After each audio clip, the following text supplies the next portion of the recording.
I work with a lot of companies, but I tend to do a fair amount of work with manufacturers. And sometimes what they'll say is, Joel, but you don't understand. So I've got somebody that needs to do so many parts per hour. And so they need to do 10 parts per hour. And this person is only doing 7 parts per hour. And so that's an issue for us because we can't keep up and there's a ripple effect. And so this person may just not work out.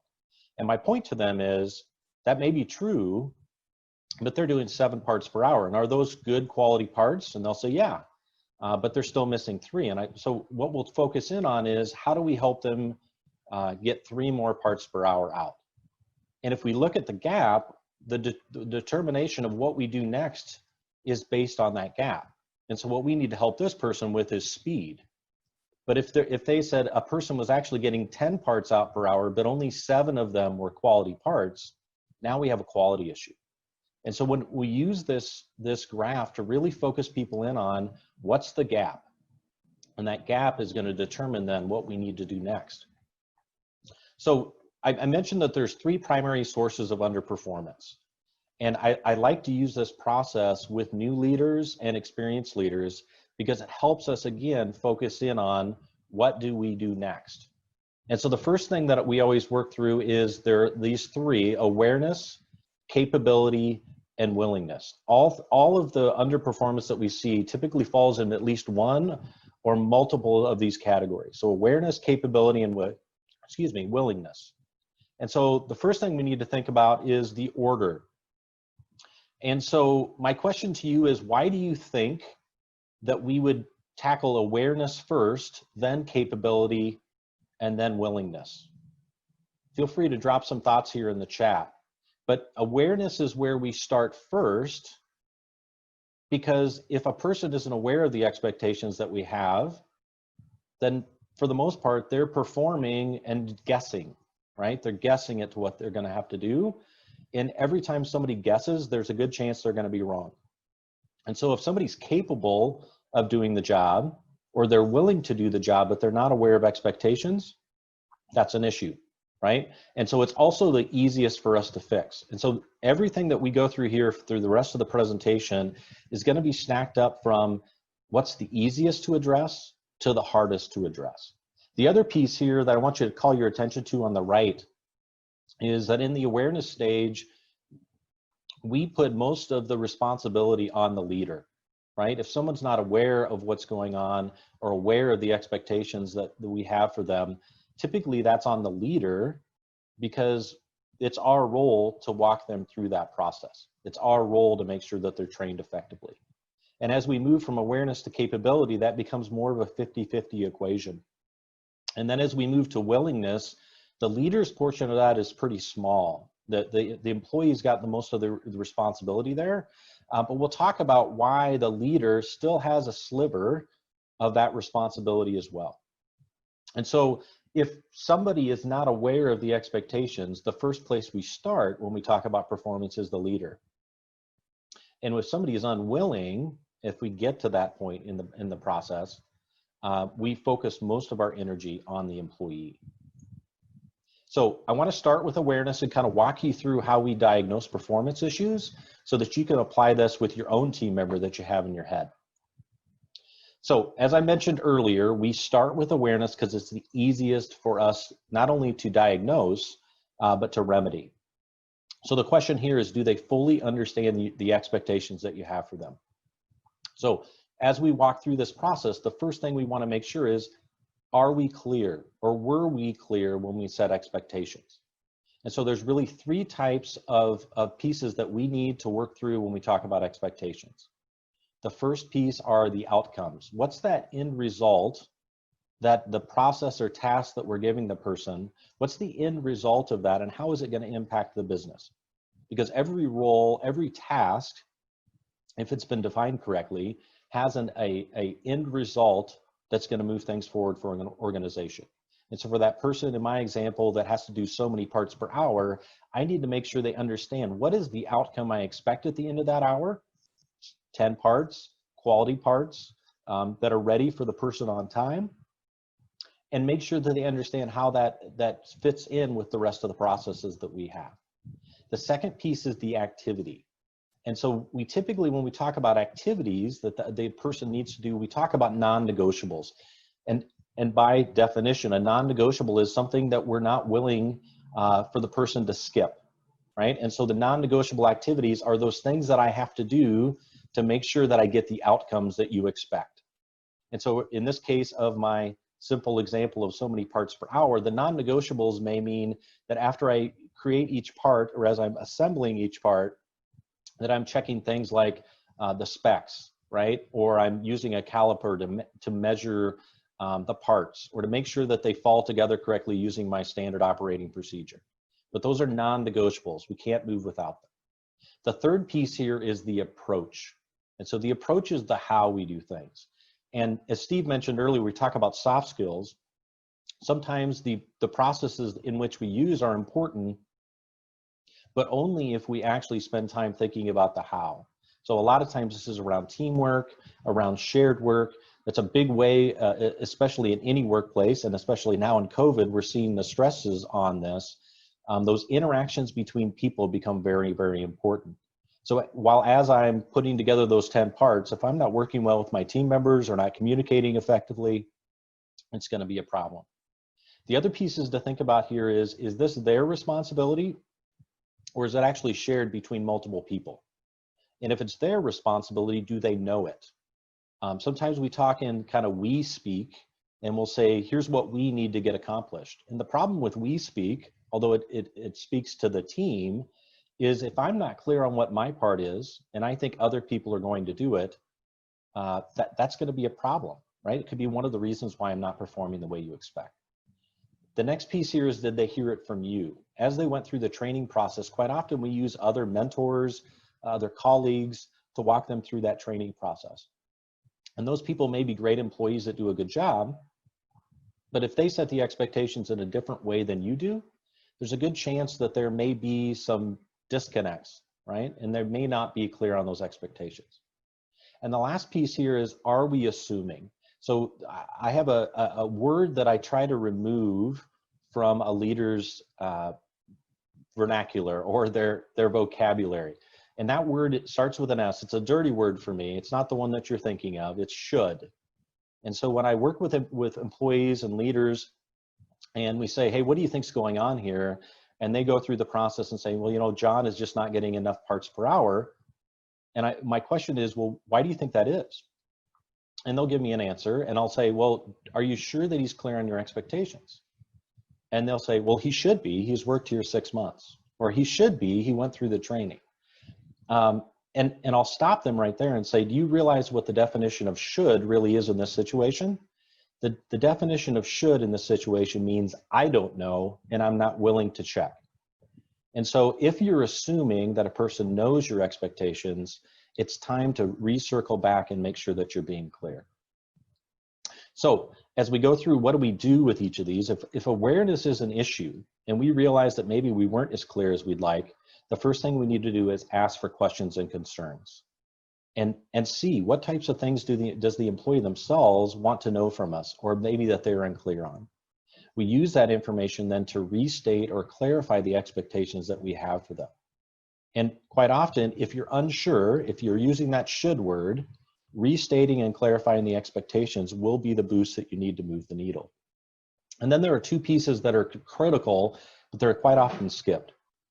And so the first one is that we ask for confirmation. So I've relayed out the expectations for you. I've made sure that I was clear.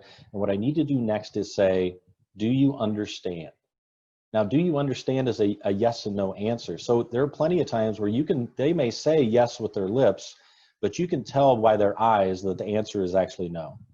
And so what I'll actually do here is, regardless of their answer, if they say yes or they say no, I will make sure that we walk through the process in a way that they lead me through it. So if there's a 5-step process, I'm going to ask for their confirmation by saying, so walk me through how you would do this again. Or if this situation happens, what will you do? And that will give me confirmation that they understand it. The second piece here is asking for commitment. And so the last piece of this is fully placing the responsibility in their hands. And so I may say, John, I know that we need to get 10 parts per hour out in a quality fashion in the specific time period that we've laid. But here's what I want. Now that you've gone through the process, you've told me you understand the expectations, can I get your commitment that that's the way you're going to do it every time? And for a person to say yes to that question, they have to process and feel good about this whole expectation that I've set for them. And if they're not clear, they're going to raise more questions. But at the point where somebody makes a commitment, down the line, if we have issues and we've got a confirmation from them that they know the expectations and we've got their commitment, it's much easier to coach from there. Now, if you went through the process and you realize that the expectations were already clear, that's when we move to capability, but only once we've determined if there were only any awareness issues. So when we talk about capability really has three components. The first is a tool, or do they have the tools that they need to get the job done?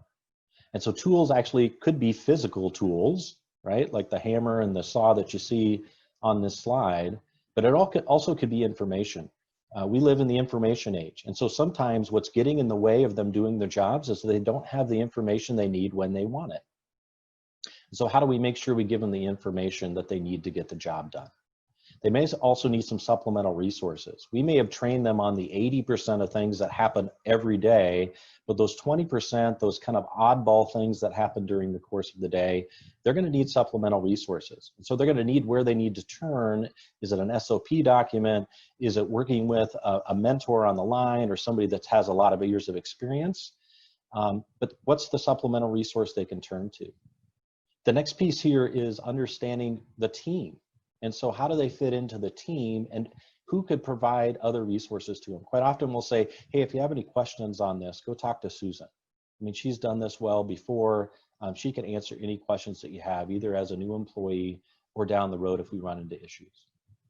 And the last piece here that I want to talk about under tools is quite often we give people responsibility for a task, but we don't also give them the authority to get it done.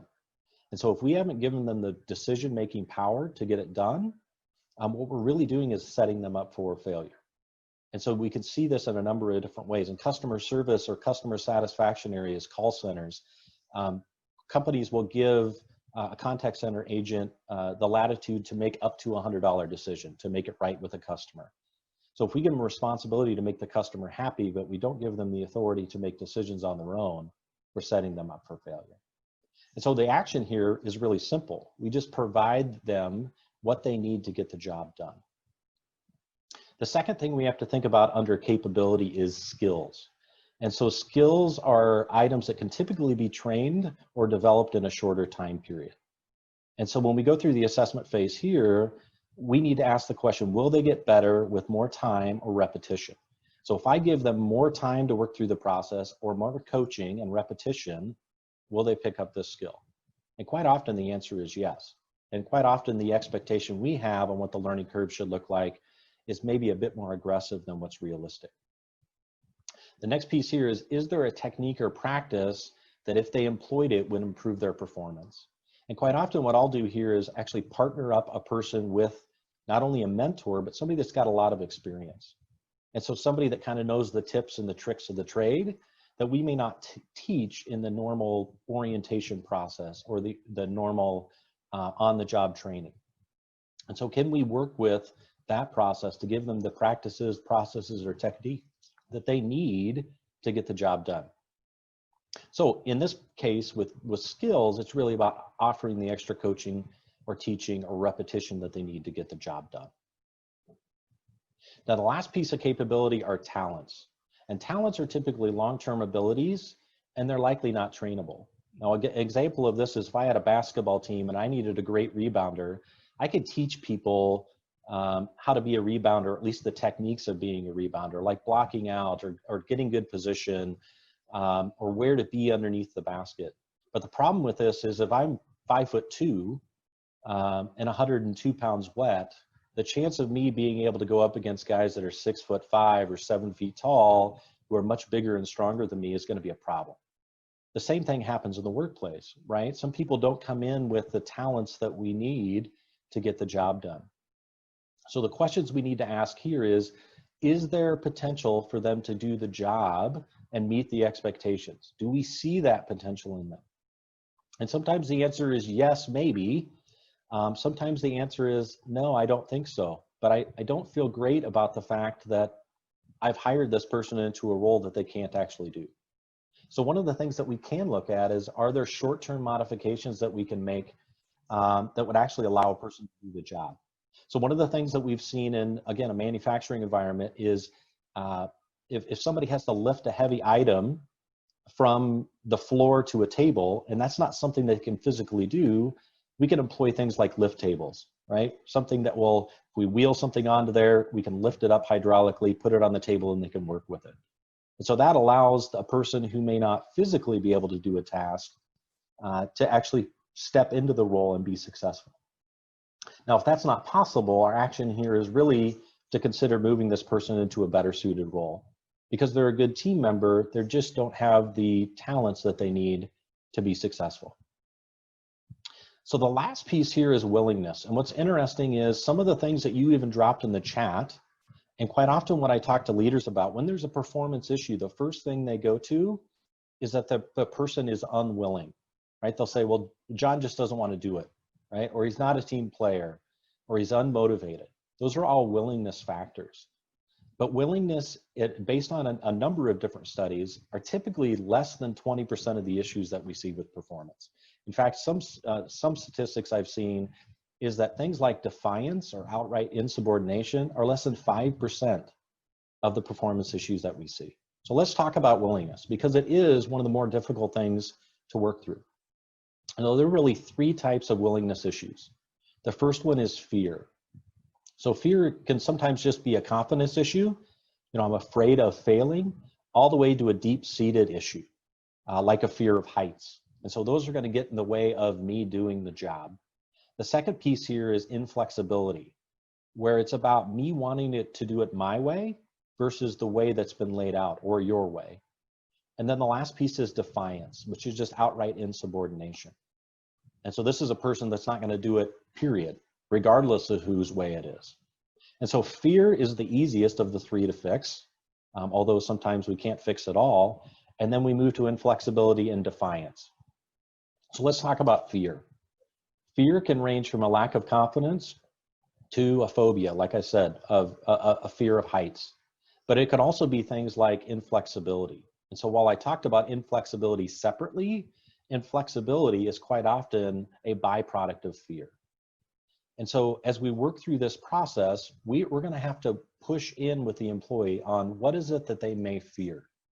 But the first thing that we need to look at is to determine whether this is a fear issue or a willingness insubordination issue. We need to ask a few questions. So the first one is, do they show respect? So in the midst of their work, do they show respect for other team members or for you as their leader? And if the answer to that is yes, it typically is going to be a fear issue instead of an insubordination. Do they share concerns or doubts with you? And so as you give them a new task or as you move them into the role, what was their feedback to you? Were they saying things like, boy, I'm just not sure if I can do this, or I'm not comfortable with this, right? Are they sharing any other doubts about their ability to do the job? Now, obviously you saw something in them to be able to place them in a role where they could be successful. And so quite often this is just you sharing your confidence with them in the job that they can do. The other piece here is there an intent to perform? Are they giving you their best effort? So quite often, if this person is working at this, but is unwilling to lean into what seems like a new area for them, if in every other way they're giving their best effort, it's typically showing you a fear. There could be some inflexibility here as well. They want to get the job done, but they want to do it their way. And typically then what we need to answer is, why is that? And quite often, again, it's a fear issue. If they do it their way, if they do a specific input, they're going to get a specific output. They know what's going to happen when they do it their way. If they do it your way, they may not be sure if it's going to be just as successful. And so the fear here is of failure. And again, we need to give them the confidence they need to step in and lean in. And for us to be able to say, hey, we know this is new. And it's okay as you work through this process to make a few mistakes or even to fail, but those failures are going to set us up for success. We're going to learn along the way, and I'm going to support you in that. That provides the confidence somebody needs to move from their way of doing it to a new way of doing it. The other piece here that's important is, are they being impacted by other team members? About 2 or 3 years ago, I worked with a company and we went through training on this exact thing. And this person at the beginning of the session was really frustrated with an employee that they said had done the job well before, but recently had not been doing it. And of course, they immediately went to a willingness issue. And my question to them is, well, talk to me about what happened here. And they couldn't really diagnose it. So we went on through the rest of the session, and I got to this piece, and I said, are there other people that could be impacting their performance? And literally, they gasped. I mean, I could hear it, I could see it, and I thought, truthfully, a mouse had run through the classroom. And when I said, hey, are you okay? And they said, I finally figured it out. About 6 weeks ago, I placed them on a new team or a new work group. And the person that they're working with has a propensity for maybe picking on people or questioning people. And it's that process, as we unpacked it, that we realized that the person they were working with, they were undermining their confidence. And with that undermining of confidence, they were being fearful that they would make a mistake. And with that mistake, they were worried that they were going to get in trouble. And so instead of that, they just didn't perform at all. They pushed the task off on somebody else. And so in that case, we needed to work on the other person and make sure that they actually were able to tackle the pieces in front of them. So the last piece here, the action for willingness, is really about reinforcing confidence in their abilities. Again, whether it's fear or inflexibility. I mentioned earlier about phobias, and obviously we can't always cure phobias, but in a construction application, we actually had somebody who, again, great employee, but when we started moving into some new areas of work, all of a sudden he had this habit of disappearing from the job site. And people were concerned about what was going on. And so the leader talked to me and I said, well, let's sit him down and let's talk with him. And what we found out was when they moved to a new job site, people started giving him tasks where he was going to have to work on a high ladder or a scaffold. And this is a person in construction that was afraid of heights. So that was a problem. And so when we realized that he wasn't disappearing from the job because he didn't want to work, but he was disappearing because he knew at that part in the process he'd have to get up on a ladder and he was deathly afraid of heights, that we could focus on that, right? And so what we did is reassign him to a different task. And by doing that, he was back to being a high-performing employee. So providing that support along the way can be critical in getting to the performance that we expect. Now, the last one is defiance. And I mentioned this is a low percentage of what we actually see, but this is exhibiting direct disobedience to an expectation. So the piece here is, are they putting forth any effort? And sometimes we'll see people who just choose not to put any effort in, or they'll put in effort when they want to.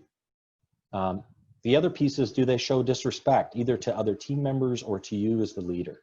And if we see disrespect, it typically reinforces this idea of, yes, it's defiance versus just fear.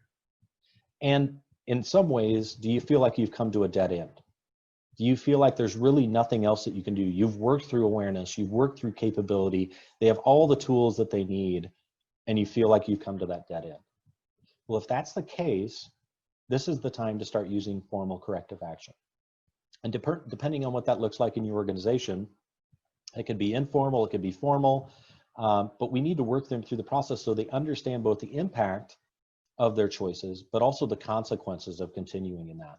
And sometimes you're going to have to use that line that says, we're going to have to work through corrective action up to and including termination, so that they see the fork in the road, that we are at a dead end.